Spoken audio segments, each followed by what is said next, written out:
નમસ્કાર વિદ્યાર્થી મિત્રો, નિર્મલ વિદ્યાલયની યુટ્યુબ ચેનલમાં આપ સૌનું સ્વાગત છે.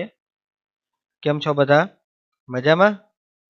વિદ્યાર્થી મિત્રો, આપણે કમ્પ્યુટર વિષયમાં ધોરણ 9 માટે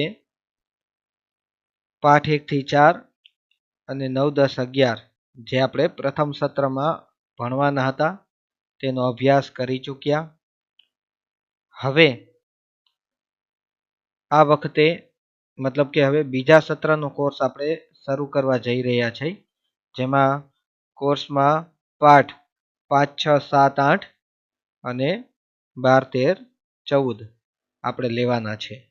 તેમાંથી આજે આપણે 12મો પાઠ પ્રેઝન્ટેશન સોફ્ટવેરનો પરિચય એ ભણવાનું શરૂ કરવા જઈ રહ્યા છીએ. તો ચાલો વિદ્યાર્થી મિત્રો, આપણે પાઠ નંબર 12 પ્રેઝન્ટેશન સોફ્ટવેરનો પરિચય પાના નંબર 185 ત્યાંથી આપણે શરૂઆત કરીએ. વિદ્યાર્થી મિત્રો, આ પાઠ સમગ્ર પ્રેક્ટિકલ વાળો પાઠ છે, એટલે કે આમાં થિયરી માત્ર સમજવા પૂરતી જ છે, બાકી આખો પાઠ છે તેની અંદર પ્રેક્ટિકલી શીખવાનું છે. બરાબર? તો સૌથી પહેલા જ્યારે પણ આપણે ભણતા હોઈએ, ભલે પછી તે ઓનલાઈન ભણવાનું હોય, તો સાથે પુસ્તક રાખવું જરૂરી છે. અગાઉ પણ આપણે વાત કરેલ હતી કે નવનીત વાળાની કમ્પ્યુટર અધ્યયન સ્વાધ્યાય પોથી આવે છે, તે આપણે લેવાની છે અને એની અંદરથી આપણે અભ્યાસ કરવાનો છે. બરોબર? તો જે કમ્પ્યુટરને અધ્યયનની જે સ્વાધ્યાય પોથી છે તેમાં પાના નંબર 185 ઉપર પાઠ નંબર 12 આપેલો છે.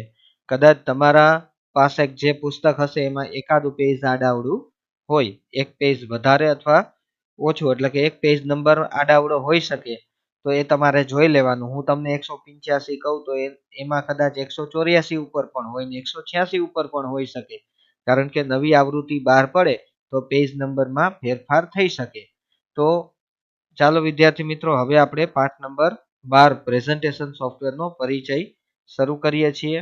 તો આ પાઠની અંદર વિદ્યાર્થી મિત્રો આપણે કઈ રીતે રજૂઆત તૈયાર કરવાની છે, પ્રેઝન્ટેશન કઈ રીતે બનાવવાનું છે, તે આ પાઠ દ્વારા આપણે ભણવાનું છે. તો સૌથી પહેલા યાદ રાખીએ કે ભાઈ માહિતી સંચાર માટે અન્ય બાબતો કરતા દ્રશ્ય, ચિત્ર કે આકૃતિ વધુ અસરકારક હોય જ છે. બરોબર? એટલે કે મારે તમને કંઈ કહેવું છે તો એ માત્ર હું તમને બોલીને કહું એના કરતાં જો હું તમને કોઈ ચિત્ર બતાવું, કોઈ આકૃતિ દોરીને બતાવું, તો તમને વધારે ખ્યાલ આવે. મારે તમને કોઈ ટોપિક વિશે સમજાવવું હોય તો એ હું તમને એમનેમ બોલીને કહું એના કરતાં આકૃતિ સાથે, ચિત્ર સાથે રજૂ કરું તો તમને વધારે ખ્યાલ આવે. આજકાલ મોટાભાગના દરેક સ્તર ઉપર લોકોની ભરતી માટે રજૂઆતની કળાને અતિ આવશ્યક ગણવામાં આવે છે. એટલે કે કોઈ વ્યક્તિને જ્યારે જોબ ઉપર રાખવામાં આવે તો એનું ઇન્ટરવ્યૂ લેવામાં આવે ને ઇન્ટરવ્યૂની અંદર એની રજૂઆત કઈ પ્રકારની છે તેને ધ્યાનમાં રાખવામાં આવે. તો આજકાલ અસરકારક રજૂઆત તૈયાર કરવા માટે આપણે બધા જ કમ્પ્યુટરનો ઉપયોગ કરીએ છીએ. બરોબર? તો ચાલો વિદ્યાર્થી મિત્રો, સૌથી પહેલા રજૂઆત તૈયાર કરવા માટે કયા પ્રોગ્રામની જરૂર પડશે તેની હું તમને માહિતી આપી દઉં છું. તો અત્યારે હવે આને આપણે બંધ કરી દઈએ અથવા મિનિમાઇઝ કરી દઈએ થોડી વાર માટે. તો ધ્યાન રાખો વિદ્યાર્થી મિત્રો, યાદ રાખો કે આપણે આ પાઠ દરમિયાન ઓપન ઓફિસના ઇમ્પ્રેસનો ઉપયોગ કરવાનો છે. એટલે કે ઇમ્પ્રેસ કઈ રીતે ઓપન થાય એ પહેલા તો આપણે શીખવું પડે. અને એની પહેલા એક વાત એ આવે કે આપણી પાસે ઓપન ઓફિસ આપણા કોમ્પ્યુટરમાં હોવું જોઈએ, કારણ કે કમ્પ્યુટરની અંદર ઓપન ઓફિસ નોર્મલી રીતે ન હોય. એને તમે ઇન્ટરનેટ ઉપર જઈ ગૂગલની અંદર openoffice.org લખીને સર્ચ કરીને ડાઉનલોડ કરી શકો છો. તે ફ્રીવેર છે, સાવ એકદમ ફ્રી. એને યુઝ કરવા માટે, ડાઉનલોડ કરવા માટે કોઈ પણ પ્રકારનો ચાર્જ ચૂકવવો પડતો નથી. બરોબર? બીજી એક વાત વિદ્યાર્થી મિત્રો, કે આ ઓપન ઓફિસ જો આ એનું શોર્ટકટ બારે ડેસ્કટોપ ઉપર જોવા મળે તો આપણે એની ઉપર ડબલ ક્લિક કરશું.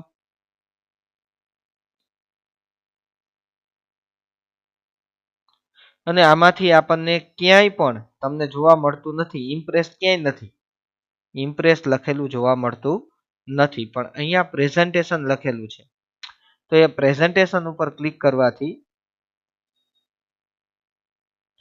આ પ્રકારનું એક ડાયલોગ બોક્સ જોવા મળે, જેને પ્રેઝન્ટેશન વિઝાર્ડ આપણે કહીએ છીએ. તો પ્રેઝન્ટેશન વિઝાર્ડ આપણે ઓપન કરવું, અહીંયા આપણે ક્લિક કરવાથી આ ઓપન થઈ જશે. અથવા માનો કે એવું ન કરવું હોય અને ડાયરેક્ટલી આપણે સીધું જ ઇમ્પ્રેસ ઓપન થાય એવું કરવું હોય, તો સ્ટાર્ટ મેનુની અંદર, ઓલ પ્રોગ્રામ્સની અંદર આપણે જ્યારે અહીંયા સ્ક્રોલ બાર ફેરવીએ એટલે ઓપન ઓફિસ .org 3.3 આવે અને એની અંદર આપણને ઓપન ઓફિસ .org ઇમ્પ્રેસ લખેલું છે, એની ઉપર આપણે ક્લિક કરવાનું રહે. તો પણ આપણને આ પ્રકારનું ડાયલોગ બોક્સ જોવા મળે છે. બરોબર. તો ઇમ્પ્રેસ પ્રોગ્રામમાં શું થાય તો કે રજૂઆત માટે એક કે વધારે તમે સ્લાઇડ ઉમેરી શકશો અને દરેક સ્લાઇડમાં રજૂઆતને અસરકારક બનાવવા માટે વિવિધ વસ્તુઓ તમે મૂકી શકો છો. કેવી તો કે ક્રમબદ્ધ કે મુદ્દાસર યાદી તમે લખી શકો, લખાણ લખી શકો, કોષ્ટકો, ચિત્રો, આલેખ, ચિત્રાકૃતિઓ કે ચલચિત્રો, આ બધું જ તમે ઓપન ઓફિસના ઇમ્પ્રેસના સ્લાઇડમાં ઉમેરી શકો.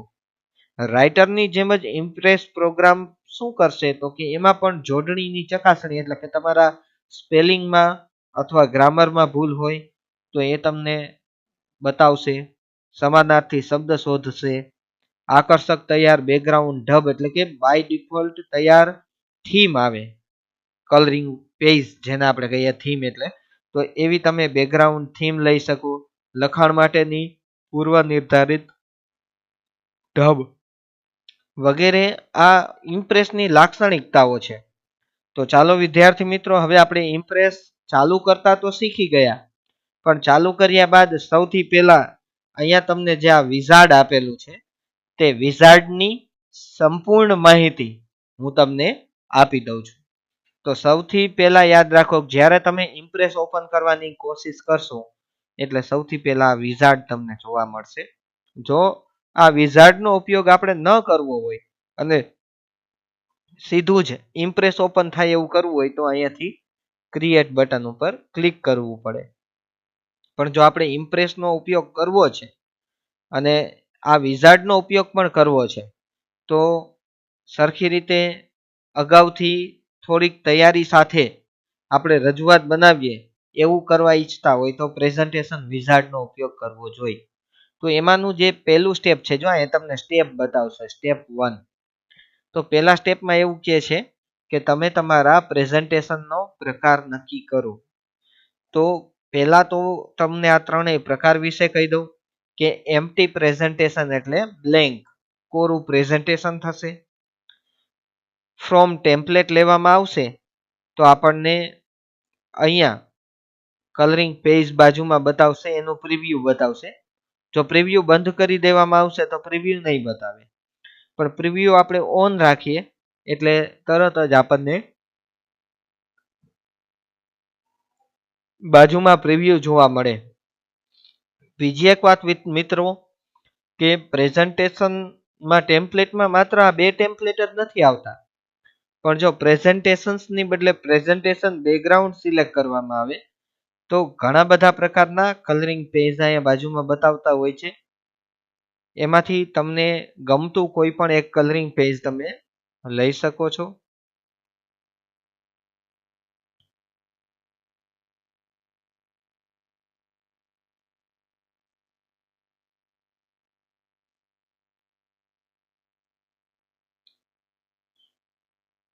દાખલા તરીકે આપણને આ પ્રકારનો કલરિંગ પેજ ગમે તો એ આપણે લઈ શકીએ. અને ત્રીજો ઓપ્શન છે ઓપન એક્ઝિસ્ટિંગ પ્રેઝન્ટેશન. તો વિદ્યાર્થી મિત્રો, આના ઉપર ક્લિક કરવાથી અગાઉ બનાવેલું પ્રેઝન્ટેશન કે જે અગાઉ તમે સેવ કરેલ છે સીધું તે ઓપન કરી શકો છો. પણ હજી આપણે પહેલી વખત જ સેવ કરી રહ્યા છે, આપણી પાસે એક પણ પ્રેઝન્ટેશન સેવ થયેલું નથી. બરોબર. તો એટલા માટે અહીંયા લિસ્ટમાં એકેય આપણને બતાવશે નહીં અને ઓપનની અંદર જશું તો પણ એકેય પ્રેઝન્ટેશન હશે નહીં. જે કાંઈ પણ હશે તે ઇમ્પ્રેસની નહીં પણ રાઇટરની ફાઇલ હશે. તો એ આપણે લેવાની નથી, બરોબર. એના માટે આપણે કાંઈ એમ્પ્ટી પ્રેઝન્ટેશન લઈ શકીએ ને કાં પછી ટેમ્પલેટમાંથી કોઈ પણ એક ટેમ્પલેટ પસંદ કરી શકીએ. તો આપણે અત્યારે કોઈ એક ટેમ્પલેટ પસંદ કરી લઈએ છીએ. આ પ્રકારનું ટેમ્પલેટ આપણે પસંદ કર્યું. ત્યાર પછીનો નેક્સ્ટ આપતા સ્ટેપ બીજું અહીંયા બગડું બતાવે છે, બીજું સ્ટેપ છે. એ સ્ટેપ પણ એ જ છે. માનો કે તમે બ્લેન્ક રાખેલ છે તો સ્લાઇડ ડિઝાઇન તમે પસંદ કરી શકો. અહીંથી પ્રેઝન્ટેશન અને પ્રેઝન્ટેશન બેકગ્રાઉન્ડ બે તમને બતાવે. તો તમે એ જ વસ્તુ અહીંથી પણ કદાચ ટિક કરીને ચેન્જ કરો તો ચાલે. છે એ જ આવ્યું લાઇટ બ્લુ શેડ્સ. જે હમણાં આપણે જોયા હતા એ જ બધા આવેલ છે. ત્યાર પછી અહીંયા સિલેક્ટ એન્ડ આઉટપુટમાં ઓરિજિનલ જ રાખવાનું. ઓરિજિનલ રાખવાથી બાય ડિફોલ્ટ રીતે આપણે કોમ્પ્યુટરની સ્ક્રીનમાં આઉટપુટ જોવા મળતું હોય અને એ જ રાખવાનું રહેશે આપણે પણ. અને ત્યાર પછી નેક્સ્ટ આપવામાં આવશે તો slide effect, slide transaction, slide transition select કરવાનું કહે છે. એટલે કે આ સ્ટેપ ત્રીજું છે. અત્યારે નોર્મલી સ્લાઇડ ટ્રાન્ઝિશન આપેલું નથી, નો ઇફેક્ટ બતાવે છે. પણ જો અહીંથી તમે તમારા સ્લાઇડ ટ્રાન્ઝિશન એટલે ખરેખર શું થશે તો કે એક સ્લાઇડ પૂરી થાય અને બીજી સ્લાઇડ આવે તો એ સમયમાં જે ઇફેક્ટ લાગુ પડે એને સ્લાઇડ ટ્રાન્ઝિશન કહેવાય. તો તમને અહીં જોવા મળે છે સ્લાઇડ ટ્રાન્ઝિશન તમારે આમાંથી કેવી રાખવી છે. બાજુમાં તમને પ્રિવ્યુ તરીકે બતાવતું હોય. ઘણી બધી પ્રકારની સ્લાઇડ ટ્રાન્ઝિશનની ડિઝાઇનો જોવા મળતી હોય. એમાંથી તમને ગમે એવી પ્રકારની ડિઝાઇન, એવા પ્રકારનું ટ્રાન્ઝિશન તમે રાખી શકો છો. દાખલા તરીકે આપણને આ પ્રકારની જે ડિઝાઇન છે એ સરસ રીતે ગમે છે તો આપણે એ રાખી શકીએ. અને એની સ્પીડ જે છે એ સ્લો રાખવી છે, મીડિયમ રાખવી છે કે પછી ફાસ્ટ રાખવી છે તો તે પ્રકારે તમે કરી શકો છો. પણ આપણે નોર્મલી મીડિયમ રાખેલ હોય, બરોબર છે. અને સિલેક્ટ પ્રેઝન્ટેશન ટાઈપ, પ્રેઝન્ટેશનનો પ્રકાર નક્કી કરવાનું કે છે. તેમાં ડિફોલ્ટ જ રાખવાનું. ઓટોમેટિક રાખશો તો તમને પ્રેઝન્ટેશનનું ડ્યુરેશન તમારે નક્કી કરવું પડશે કે પ્રેઝન્ટેશનનું પેજ છે કેટલી સેકન્ડ તમને દેખાય, પછી વળી પાછું ડ્યુરેશન પોઝ કેટલી સેકન્ડ થાય એ બધું તમારે અહીંયા નક્કી કરવાનું હોય. પણ આપણે અહીંયા ડિફોલ્ટ રાખવાનું જ રહેશે. અને ત્યાર પછી નેક્સ્ટ આપશો એટલે નેક્સ્ટ આપતાની સાથે તમને તમારા પ્રેઝન્ટેશનના નામ તમને પૂછે છે, બરોબર છે, કે તમે તમારા પ્રેઝન્ટેશન અથવા તમારી કંપનીનું નામ શું રાખવા માંગો છો, બરોબર. તો અહીંયા આપણે પ્રેઝન્ટેશનની કંપનીનું નામ આપણે અહીંયા નિર્મલ વિદ્યાલય લખી નાખીએ.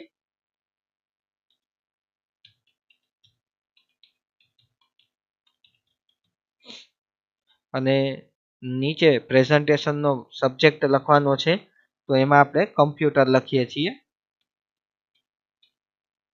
અને કોઈ વધારે આઈડિયાઝ તમારા પ્રેઝન્ટેશનના હોય તો એ તમે અહીં નીચે શેર કરી શકો છો, લખી શકો છો.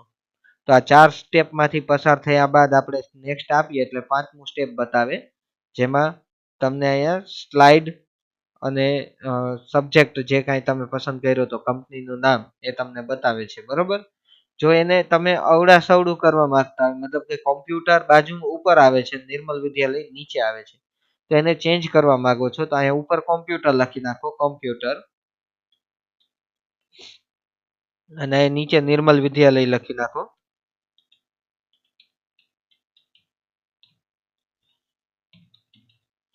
અને નેક્સ્ટ આપો તો નિર્મલ વિદ્યાલય અને નીચે કમ્પ્યુટર સબ્જેક્ટ તમને જોવા મળે છે.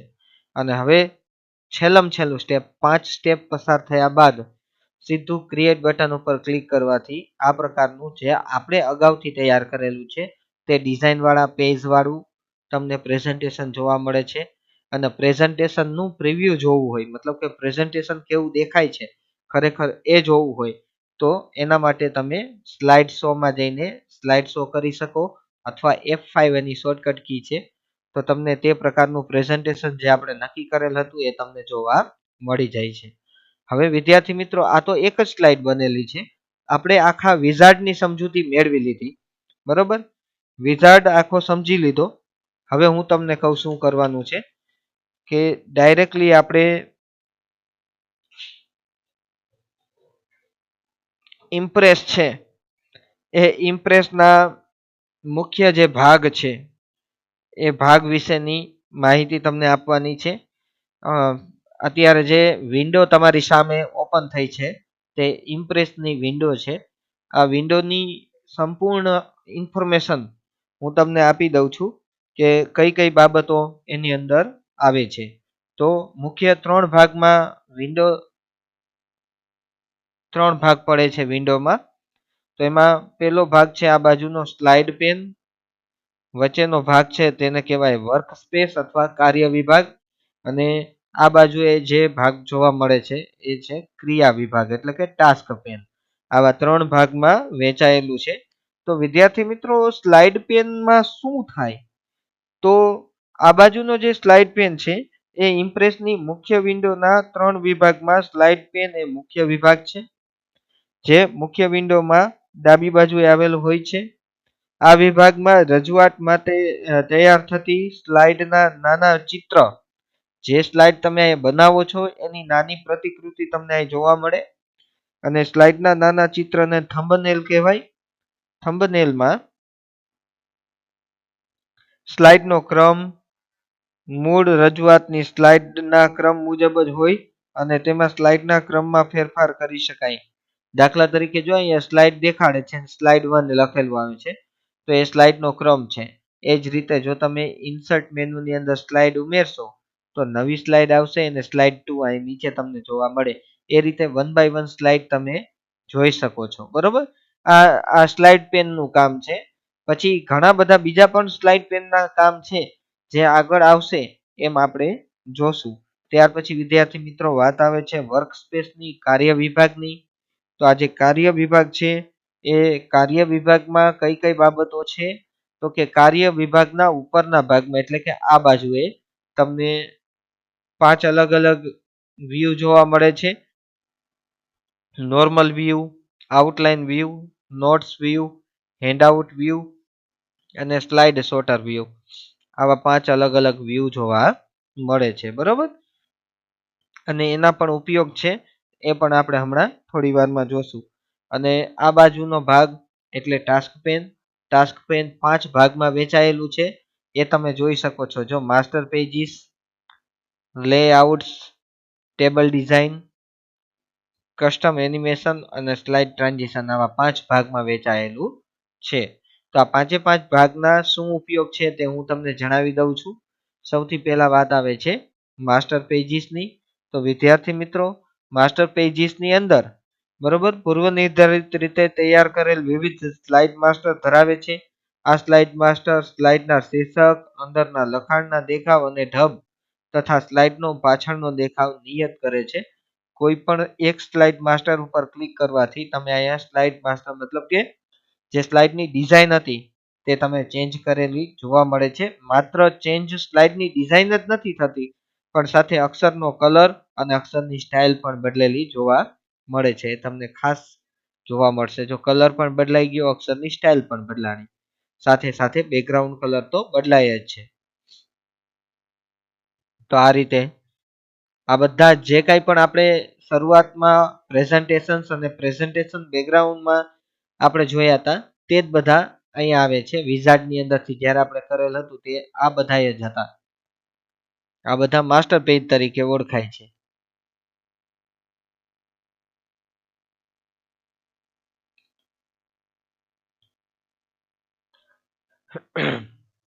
આમાંથી આપણને પસંદ હોય તે પ્રકારનું માસ્ટર પેજ આપણે રાખી શકીએ.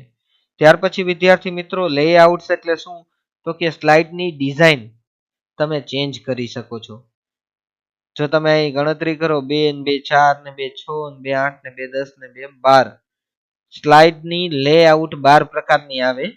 જેમાં બ્લેન્ક સ્લાઇડ રાખશો મતલબ કે સાવ કોરી સ્લાઇડ, તો એમાં કાંઈ નહીં આવે. જો તમે જોઈ શકો છો સાવ બ્લેન્ક. બેકગ્રાઉન્ડ કલર આવે છે એ વસ્તુ અલગ છે, પણ અંદર કાંઈ લખાણ કે કાંઈ આવતું નથી. જો તમે બાજુનું ટાઇટલ સ્લાઇડ રાખશો તો તમે ટાઇટલ અને સબ ટાઇટલ ઉમેરી શકશો. ત્યાર પછી ટાઇટલ અને કન્ટેન્ટ રાખશો તો ટાઇટલ, સબ ટાઇટલ અથવા ટેબલ, ચાર્ટ, પિક્ચર અથવા મૂવી એડ કરી શકો. પછી title and two content, title only, content tax,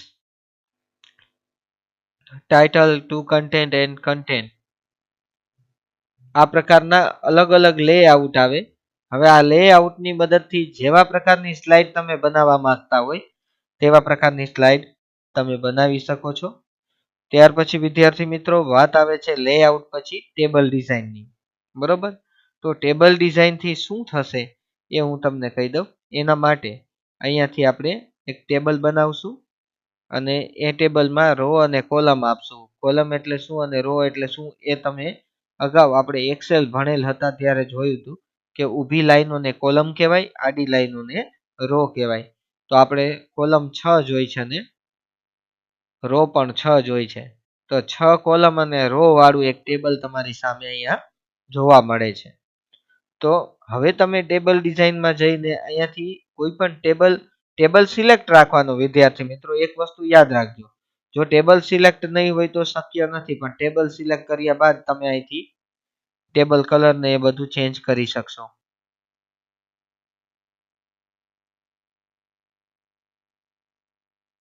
આ રીતે ટેબલ તમે પસંદ કરી શકો છો. પછી અહીં નીચે તમને 100 ઓપ્શન બતાવે છે, એમાં બે બે ઉપર ટીક માર્ક છે. તો હેડર રો એટલે કે હેડિંગની રો તમે જોશો તો જુદા કલરની આવે છે. તો અહીંયાથી હેડર રો કાઢી નાખો જોઈએ તો નીકળી જશે, કલર આવશે નહીં. એ જ રીતે ટોટલની રો ને અલગ પાડવી હોય તો પાડી શકાય જુદી. પછી બેન્ડેડ રો એક જુદા કલરની બીજા જુદા કલરની આવે છે, બધી સેમ આવે. ફર્સ્ટ કોલમ જુદી કરવી હોય તો કરી શકાય, લાસ્ટ કોલમ જુદી કરવી હોય તો કરી શકાય, ને બેન્ડેડ કોલમ કરવી હોય તો પણ થાય. એના માટે બેન્ડેડ રો કાઢી નાખો તો સરસ મજાનું દેખાય. તો આ રીતે તમે તમારા ટેબલમાં ફેરફાર પણ કરી શકો છો. હવે વાત આવે છે વિદ્યાર્થી મિત્રો કસ્ટમ એનિમેશનની. તો આ કસ્ટમ એનિમેશનથી તમે તમારા સ્લાઇડને એટલે કે આપણે આ બે સ્લાઇડ લીધેલ છે, અહીંયા પણ ઉપર આપણે નિર્મલ વિદ્યાલય લખી નાખીએ છીએ.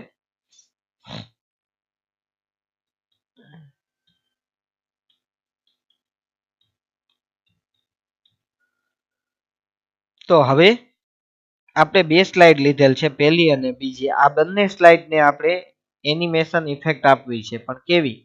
તો કે નોર્મલી સ્લાઇડ ટ્રાન્ઝિશન તો આપેલું છે, એ તમે F5 કરીને જોઈ શકો છો કે આ પહેલી સ્લાઇડ આવી હવે આ બીજી સ્લાઇડ આવી.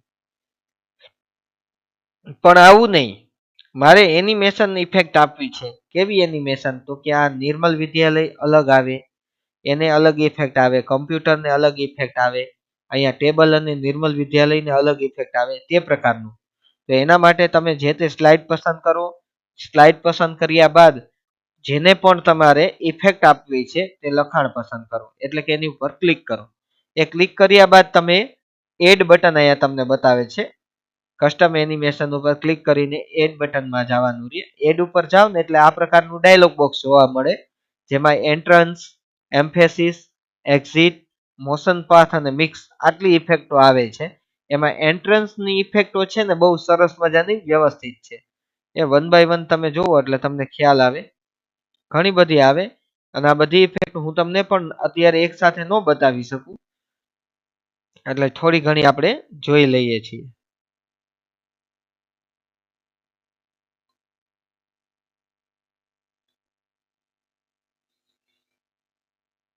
આમાંથી તમને જે ઇફેક્ટ ગમતી હોય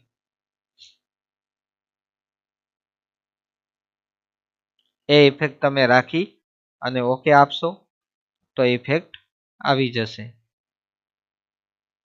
પછી વિદ્યાર્થી મિત્રો આ કમ્પ્યુટરને ઇફેક્ટ આપવી છે એટલે આપણે એને પણ ઇફેક્ટ આપી દઈએ.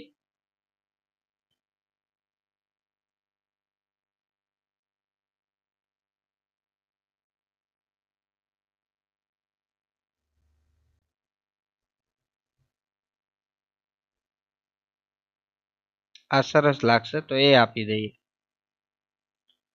એવી જ રીતે બીજી ઇફેક્ટ, બીજી સ્લાઇડને આપણે ઇફેક્ટ આપીએ છીએ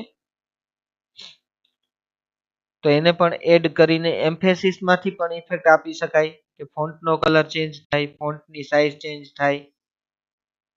આ પ્રકારે ઇફેક્ટ આવી શકે છે.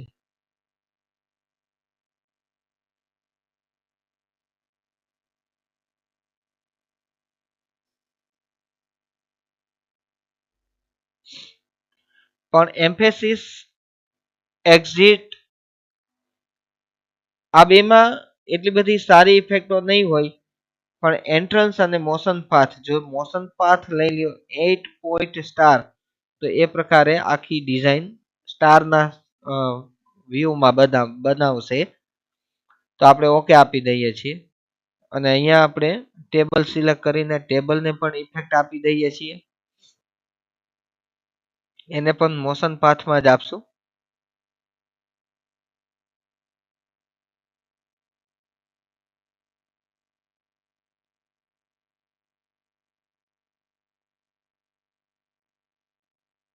આ રાખીએ. તો આ રીતે આપણે ઇફેક્ટ તો આપી દીધી. હવે આપણે સ્લાઇડ શો જોવા જઈએ તો આપણને ખ્યાલ આવે.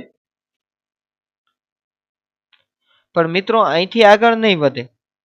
શું કામ? તો કે તમારે માઉસનું ક્લિક કરવું પડે અથવા કીબોર્ડમાં એન્ટર આપવું પડે, તો આગળ ઇફેક્ટ ચાલે, નહીંતર નહીં ચાલે. બરોબર? એટલે 1 બાય 1 તમારે હર વખતે એન્ટર આપવું પડશે અત્યારે. પછી આપણે ઓટોમેટિક કેવી રીતે થશે તે પણ જોશું. હજી આપણે જેમ જેમ આગળ જવું હોય એમ એન્ટર આપતું જવાનું, એટલે ઇફેક્ટ આવતી જાય.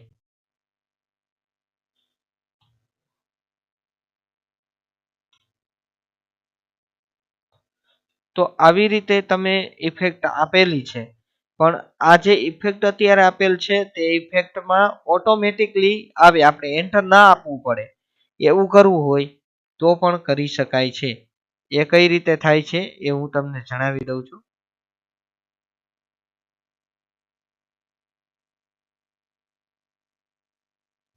તો એના માટે તમારે સૌથી પહેલું કામ એ કરવાનું, ફરી પાછું નિર્મલ વિદ્યાલય ક્લિક કરવાનું છે એની ઉપર, અને અહીંયા જે ઓન ક્લિક આપેલું છે, સ્ટાર્ટ કઈ રીતે થાય ઓન ક્લિક, એની બદલે વિથ પ્રિવ્યુ. અને બીજી ઇફેક્ટ જે આવે એને ઓન ક્લિકની બદલે આફ્ટર પ્રિવ્યુ. કારણ કે પહેલી ઇફેક્ટ પ્રિવ્યુની સાથે આવી જશે એટલે વિથ પ્રિવ્યુ રાખેલ છે, અને એ જ સ્લાઇડની બીજી ઇફેક્ટ છે તે પ્રિવ્યુ પતે પછી તરત આવે એ પ્રકારે આપણે રાખ્યું. તે એવી જ રીતે આપણે બીજી સ્લાઇડ પસંદ કરી, એમાં પણ પહેલી સ્લાઇડને વિથ પ્રિવ્યુ રાખીએ અને પહેલી ઇફેક્ટને વિથ પ્રિવ્યુ અને બીજી ઇફેક્ટ જે છે એને આફ્ટર પ્રિવ્યુ રાખીએ. અને આ બંને સેટિંગ થઈ જાય પછી હવે તમે F5 કરો છો. હવે તમારે કોઈ એન્ટર આપવાની જરૂર નથી, આપોઆપ જ આપમેળે એમનેમ આવે છે, કોઈ પણ પ્રકારની એન્ટર આપવાની જરૂર નથી. હા, એન્ટર આપવાની જરૂર ક્યાં રહેશે? તો કે આ સ્લાઇડ જ્યારે પૂરી થાય છે અને બીજી સ્લાઇડ ચાલુ થાય ત્યારે તમારે અત્યારે એન્ટર આપવું પડશે. એ પણ હમણાં નહીં આપવું પડે એવું આપણે કરી નાખશું. બરોબર?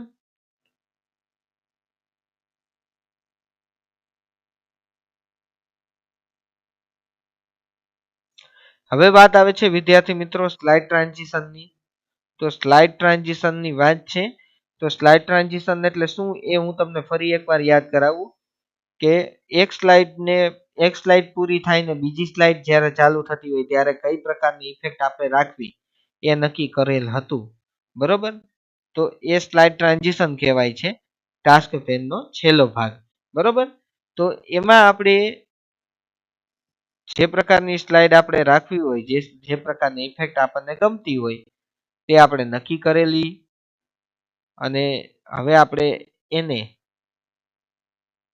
આમાંથી એક આપણે આ રાખેલ હતી, પણ ઈ ચેન્જ કરીને આપણે અહીંથી 8 સ્ટાર રાખીએ છીએ. બરોબર છે? અહીંયા વ્હીલ ક્લોકવાઇઝ 8 સ્પોક્સ એ રાખી દીધી છે. અને હવે અહીંયા જુઓ તમને જોવા મળે છે કે ઓન માઉસ ક્લિકની બદલે ઓટોમેટિકલી આફ્ટર આપી દેવાનું, અને 1 સેકન્ડ એટલે કે હર 1 સેકન્ડે આપોઆપ જ ચેન્જ થશે. બરોબર? અને એપ્લાય ટુ ઓલ સ્લાઇડ.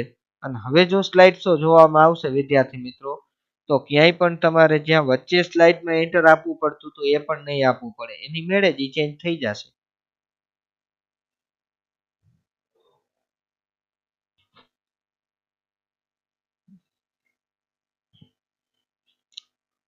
તો હવે ત્યાર પછીનું આપણે જોઈએ વર્ક સ્પેસ એટલે કે કાર્ય વિભાગ. આપણે વચ્ચેનો જે ભાગ છે એને કાર્ય વિભાગ કહેવાય. આપણે આ પાંચે પાંચ ટાસ્ક પેનના જે ભાગ હતા એ જોઈ લીધા. હવે કાર્ય વિભાગમાં શું થાય, બરોબર? તો તમને વર્કસ્પેસની ઉપરના ભાગમાં પાંચ અલગ અલગ ટેબ જોવા મળે છે. નોર્મલ, આઉટલાઇન, નોટ્સ, હેન્ડઆઉટ અને સ્લાઇડ સોર્ટર.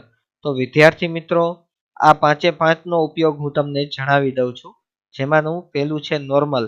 તો તમારી સ્લાઇડમાં તમારે જ્યારે પણ ફેરફાર કરવા હશે તો એ ફેરફાર હંમેશા નોર્મલ વ્યૂની અંદર જ તમે કરી શકશો. સ્લાઇડમાં સુધારો વધારો કરવા માટેનો વ્યૂ એટલે નોર્મલ વ્યૂ. નોર્મલ વ્યૂમાં સુધારો વધારો થાય એ સિવાય બીજો કોઈ ઓપ્શન નથી. આ એ ચોક્કસ તમને બાજુમાં નાની પ્રતિકૃતિ બતાવે પણ એમાં તમે ફેરફાર ન કરી શકો. ફેરફાર કરવા માટે તમારે ફરજિયાત નોર્મલ વ્યૂ જ લેવો પડે અને એ પણ અહીંયા કાર્ય વિભાગમાં જ ફેરફાર થાય. અહીંયા માત્ર પ્રતિકૃતિ જોવા મળે પણ એમાં તમે ચેન્જીસ કરી શકતા નથી. ત્યાર પછી આઉટલાઇન વ્યૂમાં વિદ્યાર્થી મિત્રો શું ખાસિયત છે, તો કે જેટલું લખાણ તમે લખેલ હશે ને એ આવશે. ફોટા, ચાર્ટ કે એવું કંઈ પણ હશે ને એ તમને જોવા મળશે નહીં.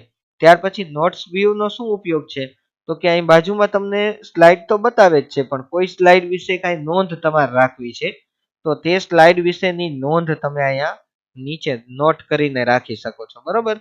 પણ એનો ઉપયોગ છે નહીં કે ઈ ક્યાંય તમને બતાવશે નહીં. ઈ જે નોંધ અત્યારે તો મેં 1 થી 9 લખેલ છે પણ આ 1 થી 9 લખેલ તમને ક્યાંય બતાવશે નહીં. એ માત્ર નોંધ કરીને તમે તમારી યાદી માટે રાખી શકો છો. ત્યાર પછી હેન્ડઆઉટ વ્યૂ આવશે વિદ્યાર્થી મિત્રો. તો જો અહીંયા હેન્ડઆઉટ વ્યૂ રાખેલ હોય અને ટાસ્ક પેનમાં લેઆઉટ રાખેલ હોય તો લેઆઉટમાં તમને 6 અલગ અલગ પ્રકારના લેઆઉટ છે. કે હેન્ડઆઉટ એટલે કાગળ ઉપર તમે કોપી કાઢી શકો છો. તમે બનાવેલા પ્રેઝન્ટેશનની નકલ તમારે કાગળ ઉપર જોતી હોય તો મળે. પણ કયા સ્વરૂપમાં જોઈ છે, તો કે એક પેજમાં એક સ્લાઇડ જોઈ છે તો અહીંયા સિંગલ સ્લાઇડ આવે, બાજુમાં 2 સ્લાઇડ આવે. તો એક પેજમાં 2 સ્લાઇડની કોપી આવે, એક પેજમાં 3 સ્લાઇડની કોપી આવે, એક પેજમાં 4 સ્લાઇડની કોપી આવે, 6 સ્લાઇડની કોપી આવે અને છેલ્લે 9 સ્લાઇડની કોપી આવે. આ પ્રકારનું પ્રિન્ટ આઉટ આપણે કરી શકીએ છીએ. પણ એ તમે અહીંથી હેન્ડઆઉટ વ્યૂ લીધા પછી લેઆઉટમાં જવું પડે તો થાય. હવે સ્લાઇડ સોર્ટર વ્યૂમાં શું થાય વિદ્યાર્થી મિત્રો, તો એની ચર્ચા કરી દઉં કે તમે બનાવેલી જેટલી સ્લાઇડો છે એ બધી સ્લાઇડને એક સાથે જોવા માટેનો વ્યૂ એટલે સ્લાઇડ સોર્ટર વ્યૂ. અને સ્લાઇડ સોર્ટર વ્યૂમાં આપણે એક સાથે એક લાઇનમાં 15 સ્લાઇડ જોઈ શકીએ. મેક્સિમમ એક સાથે 15 સ્લાઇડ આવે એટલે હજી તો આપણે સ્લાઇડ અંદર એડ કરવી પડે. આપણી પાસે તો 2 સ્લાઇડ જ છે તો નોર્મલ વ્યૂમાં જઈને ઇન્સર્ટનો ઉપયોગ કરીને સ્લાઇડ ઉમેરવા માંડીએ. આ બીજી સ્લાઇડ, આ ત્રીજી સ્લાઇડ, એ પ્રમાણે આપણે સ્લાઇડ ઉમેરતા જઈએ.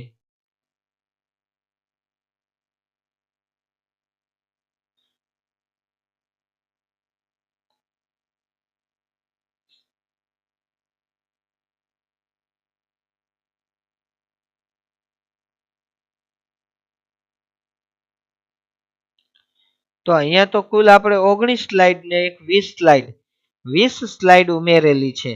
હવે આપણે સ્લાઇડ સોર્ટર વ્યૂમાં જઈએ તો તમને તરત જ એમ થાય સર તમે તો કહેતા હતા ને એક લાઇનમાં 15 સ્લાઇડ ઉમેરી શકાય, એક લાઇનમાં 15 સ્લાઇડ જોઈ શકાય. તો અહીંયા તો 4 સ્લાઇડ આવી, 5મી સ્લાઇડ તો નીચે આવી.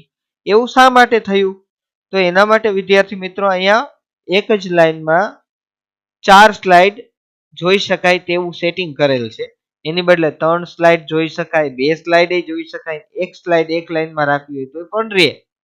એવી જ રીતે જેમ 4 રાખેલ હતી એમ આગળ જતા 5, 6, 7, 8, 9, 10, 11, 12, 13, 14, 15. હવે 15 થી વધારે નહીં આવે એટલે તમે આમ જોઈ શકો છો સ્ક્રોલ બાર ફેરવીને કે એક લાઇનમાં 15 સ્લાઇડ સુધી આપણે ગોઠવી શકીએ છીએ. અને 16મી સ્લાઇડ પછી નીચે આવે એટલે વળી બીજી 15 સ્લાઇડ એક લાઇનમાં તમારે સમાડવી હોય તો સમાઈ જાય, બીજી લાઇનમાં બીજી 15 સ્લાઇડ. તો એ રીતે તમે સ્લાઇડ સોર્ટર વ્યૂનો ઉપયોગ કરીને સ્લાઇડની તમામ આપણા પ્રેઝન્ટેશનની તમામ સ્લાઇડો છે એ તમે એક સાથે સ્લાઇડ સોર્ટર વ્યૂમાં જોઈ શકો છો. ત્યાર પછી આગળ આપણે જોઈએ વિદ્યાર્થી મિત્રો, હવે વાત આવે છે પાના નંબર 192. આપણે પાના નંબર 192 ઉપર સ્ટેટસ બાર એ પહોંચેલ છે. તો તે સ્ટેટસ બાર થી હવે પછીનું જેટલું બાકી છે એ આપણે આવતા લેક્ચરમાં પૂર્ણ કરશું. બરોબર? એટલે કે હવેનું જે કાંઈ પણ શીખવાનું છે, સમજવાનું છે, એ હવે આપણે આવતા લેક્ચરે જોશું. તો ત્યાં સુધીનું અહીંયા આપણો વિડીયો લેક્ચર આપણે પૂર્ણ કરીએ છીએ. જે વિદ્યાર્થી મિત્રોને ઘરે કોમ્પ્યુટર અથવા લેપટોપ અવેલેબલ હોય એને પ્રેક્ટિકલ કરવાનું છે. પ્રેક્ટિકલ કરતી વખતે એક ખાસ વાતનું ધ્યાન રાખો કે પુસ્તક તમારી પાસે રાખો અને પુસ્તકમાંથી જોઈને પ્રેક્ટિકલ કરો. એકાદી વાર કરશો તો બીજી વખત મોઢે પ્રેક્ટિકલ આવડશે. બીજી એક વાત કે પ્રેક્ટિકલ કરો એની પહેલા વિડીયો ચોક્કસ જોજો. બરોબર? અને ઘરે પ્રેક્ટિકલ કરવાનો પ્રયત્ન કરજો. તો આ સાથે આપણે આપણો વિડીયો અહીંયા પૂર્ણ કરીએ છીએ. નમસ્કાર, અસ્તુ, વંદે માતરમ, ભારત માતા કી જય.